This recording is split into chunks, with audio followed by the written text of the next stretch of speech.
đúng không? Chị thằng con nè, con trái con to bao to nè.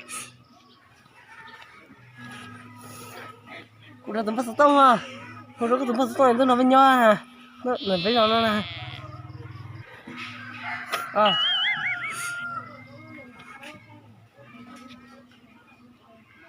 Chạy muốn chú chỗ nào? Nó đấy, là bây giờ nó bây mua chút tí bé chứ không nó. À chút tiêm mà. Chút tiêm mà.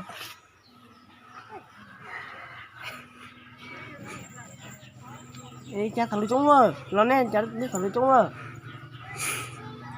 Con cha nè thằng trống nè. Ini celang ya kok.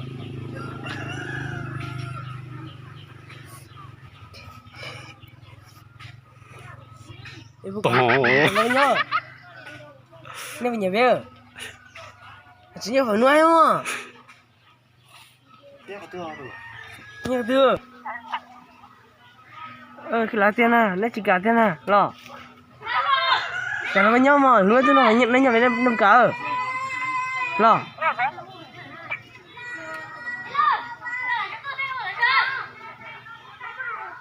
Năm cá. Chẳng đó. Con đây sẽ không xe lại. Con mèo chờ. Con mèo chờ. Lo. Con mèo chờ. Xem mà, lấy nó lên nhau mà. Lo, chỉ cả khăn bê lo. Luôn cả khăn bê ơi. Khăn bê nó sẽ tàu hùn lên mà. Lo.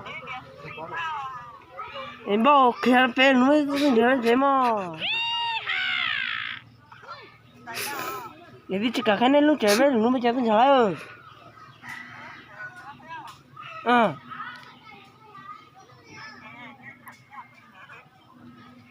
Đừng có nào để tiêu.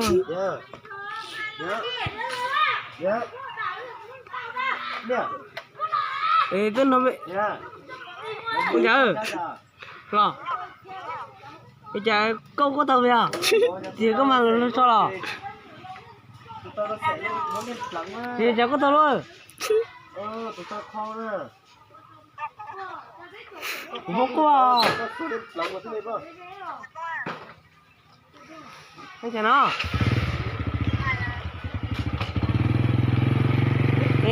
Nó này điều bài tí à?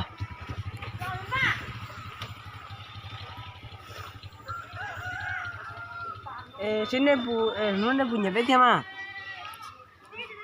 Thôi.